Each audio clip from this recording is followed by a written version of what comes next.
Okay, just waiting to see it pop up on the home page here.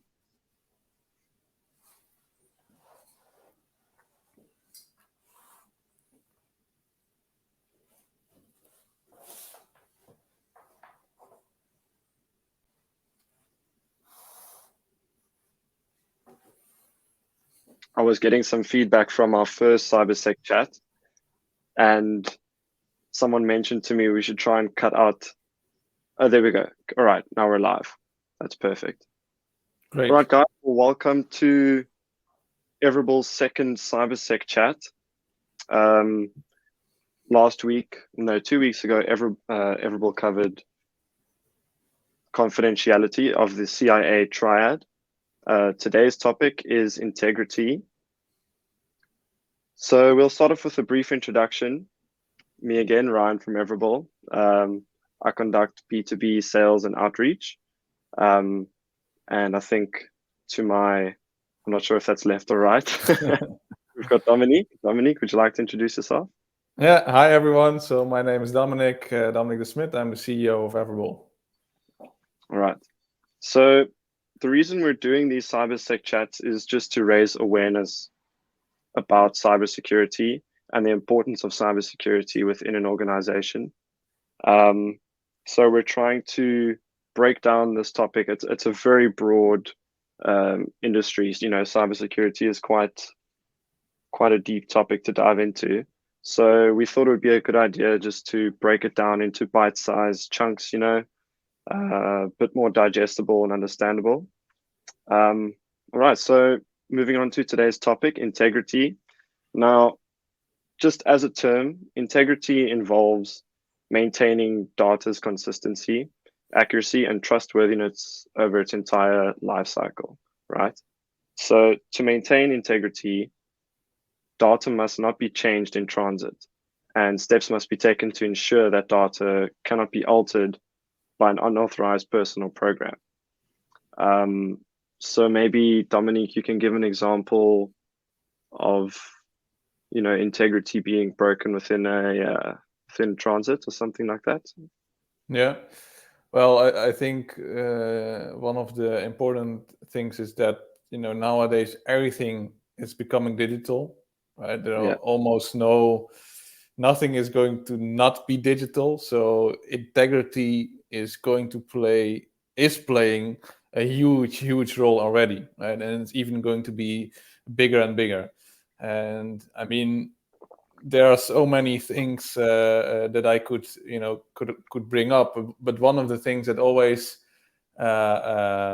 stood by me, and I remember, is one of my colleagues telling me that one of their friends had just opened a bank account, a business bank account, with a new bank, so a new online bank. And he had deposited some money, and he had received some money from some clients.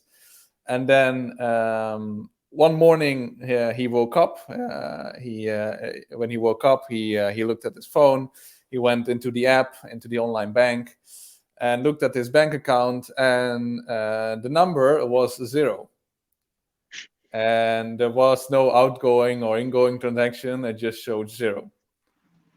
Wow. And well, you can imagine if you open up your personal bank account and it says 0 and no outgoing or ingoing transactions, or outgoing actually, your heart just absolutely drops. Yes, you would get a heart attack. And that guy also did. And then he actually called up the bank, and it was actually a bug. So his money was still there, but it was not showing up. And then they fixed it later on, and then I think they fixed it quite quickly. But yeah, I mean, can you imagine your money is numbers on a screen, is stored in a database, and suddenly it shows 0. Yeah, I was having this conversation with a friend of mine during the week. He has no real understanding of cybersecurity, and I was just explaining to him these videos that we're doing, and informing him about how, everyone's got this idea of my money is in an account and it's perfectly safe and there it is. But at the end of the day, it's what we see as our bank account is just numbers on a screen. Yeah. And Petra brought it up with me last week as well, how at times your money will be taken out of your account and then the bank just replaces it without even letting you know. And it's quite a scary thought. You think to yourself, I'm basically being robbed about 5 times a day. It's quite a crazy thought to think. I'm not sure if it is 5 times a day, but yeah, that's a scary thought to think. One day you just can go into your app and all your money's gone. Well, at And least that's it it. looks that way. Yeah, and it's digital. So I mean, a while back, I was also thinking like, okay, maybe I should split the risk a little bit and just buy some gold bars, But then where do you store these gold then it's bars? physical. So there's always something where you have a challenge. But yeah, I mean, if everything becomes digital and we are going into the next steps of crypto and whatever may come, yeah, the integrity of those software solutions, like it's huge. If you don't do that in the correct way, if you don't optimize your development processes and make sure that you have taken care of the integrity part of the data, well, there's going to be huge issues. So I want to ask you a question. You're talking about how everything is going to become digital. Now, essentially, a digital world will be part of our everyday life. So that means that the CIA triad is also even more important, confidentiality, availability, and integrity. Now, I'm putting you on the spot here. Could you maybe give us another example of why integrity, especially with this transition into a digital landscape, why integrity is such an important part of this triad, and how it's going to be more important in everyday life? Yeah. I mean, one of the things is, of course, companies are going into a state where they want to release their products as quick as possible to the market, right? Yeah. They want to have as many customers as possible. They have their competitors.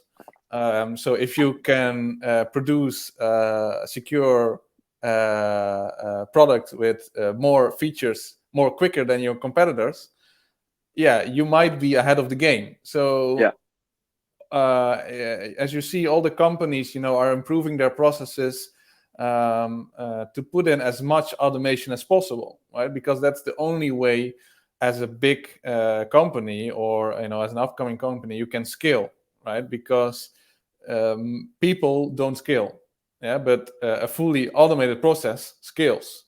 So, but the next challenge then comes is, okay, if you have this automatic process and there is not so much going on with people anymore, where someone is looking with his own 2 eyes or even 4 eyes or even more people, and you're doing it in an automated way, if someone is able to somehow breach that or go in unnoticed in that automation, yeah, then you have your next challenge and issue where you're basically going to automatically release something to customers that potentially has something bad in it, right? Because someone was able to compromise the integrity of that software and put something else in, maybe, or change something. And then you're automatically deploying that. And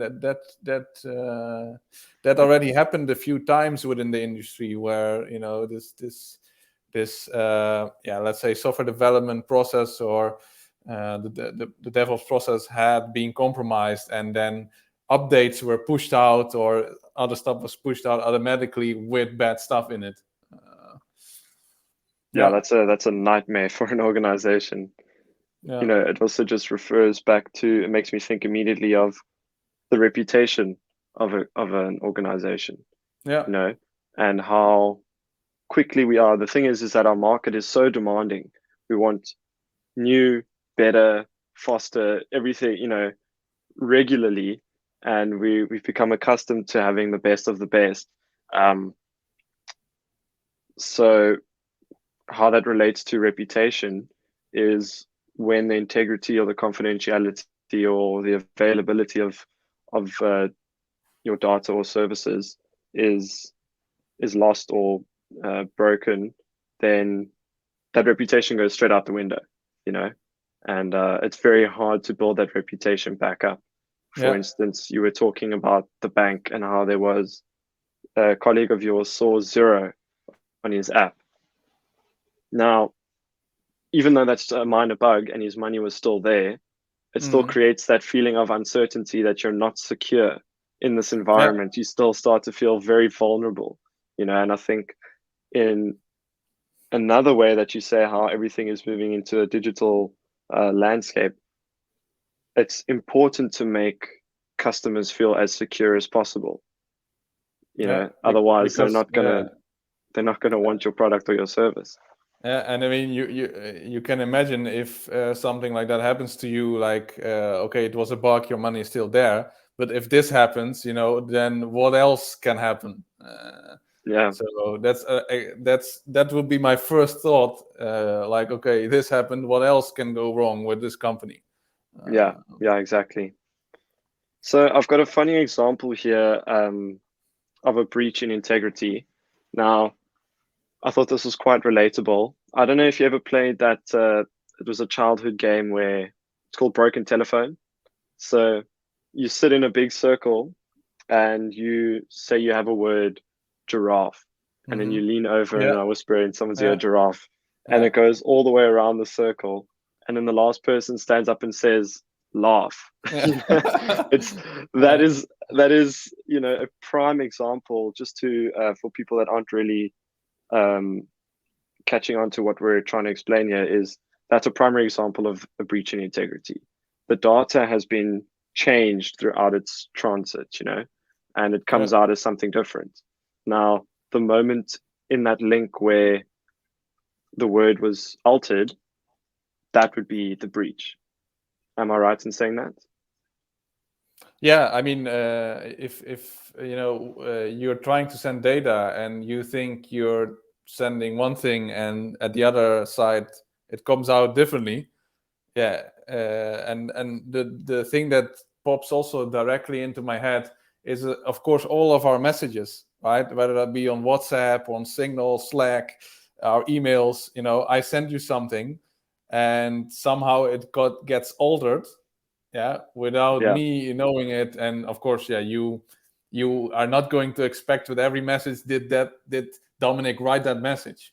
So that's also really scaring me that, you know, this potentially might happen sometimes, and then that's also a big thing, because that's our communication, right? And if that gets changed by some third party without you knowing it, that's quite scary. Yeah. So I've also got here 3 types of integrity errors. Now, the first one I've got here is commission, right? That's creating a message that didn't ever exist. So let's use the game of Broken Telephone as an example. I'm sending around giraffe, and then someone just says coffee. It's a completely different message that it doesn't relate to giraffe. This is at least how I understand it. So please correct me if I'm getting this wrong. And then omission, which is deleting a message so that it never existed.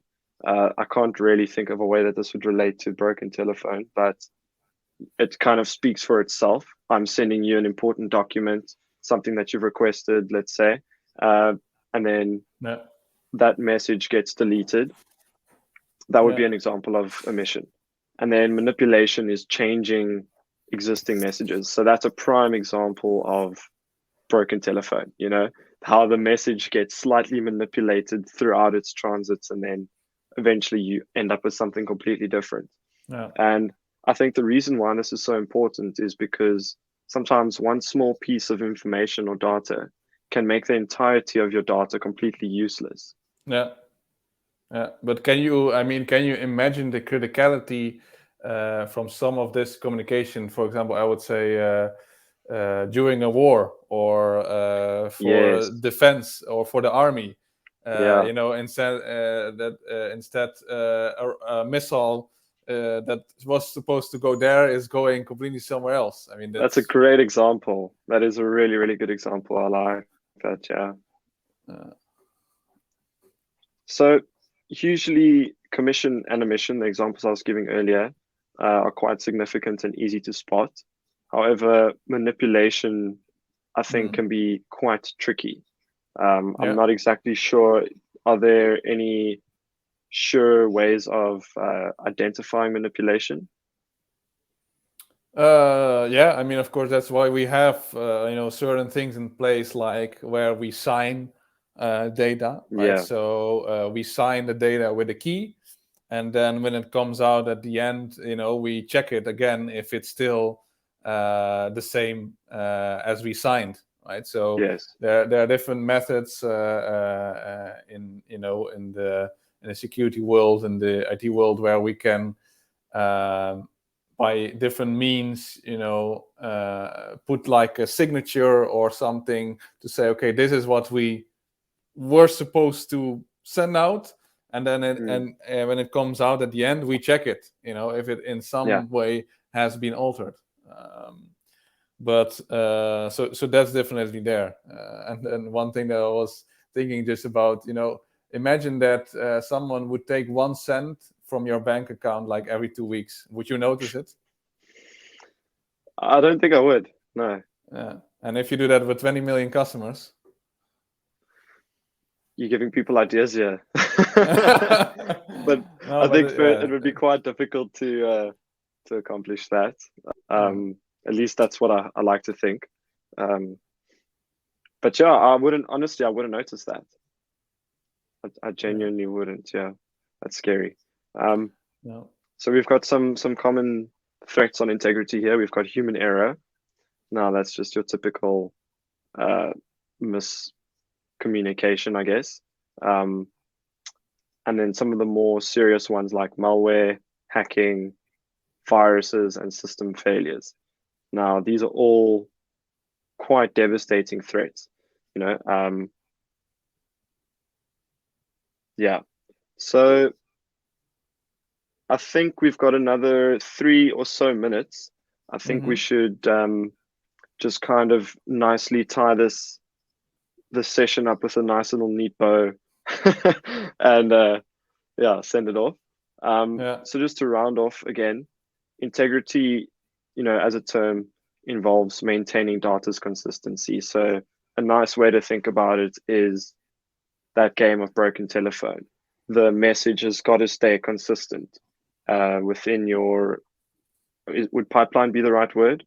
The message that comes out that is exactly the same as it was when it went in. To maintain data's consistency, accuracy, and trustworthiness over its entire life cycle. And why is it so important? Sorry, yes, you were saying? No, sorry, I just wanted to mention, to also make the circle again, to our expertise and our field that we are, daily operating in is, for in terms of cybersecurity, right? We focus on the security of software development, right?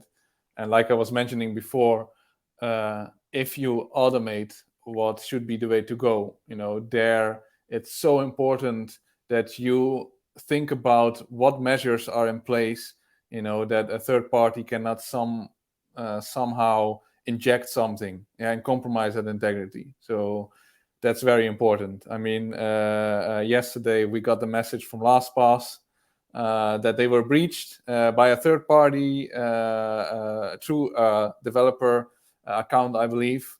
And LastPass is having 25 million customers where we store all of our passwords. Yeah. I wouldn't like my password to be altered if we talk about integrity. And yeah, I mean that's again so important. And also these practices over at LastPass where they are developing software, making sure that no one is able to compromise that integrity is so important. Yeah. Yeah, well said. Very well said. All right. Well, our last CyberSec chat went slightly over 20 minutes. It ended up being about 30 minutes long. So I think we're at the 20-minute mark now. This has been a very nice bite-sized chunk of information, easy to digest. So I think we're going to end it there. Thank you, Dominik, for sharing your insights on this topic. Yeah, thank you for having me. Yeah, well, we're having, we're in the same team here, but it's been great. I think it's been a great conversation, and yeah, I look forward to next week's conversation when we're going to discuss availability of data and services. Yeah, so hope to see you all there not the next Friday coming up, the following Friday, so 2 weeks from now. Yeah, that's us signing off from Everable. Have a lovely weekend. Yeah, thanks, Ryan, and thanks everyone for joining. Have a nice day and weekend. Bye-bye.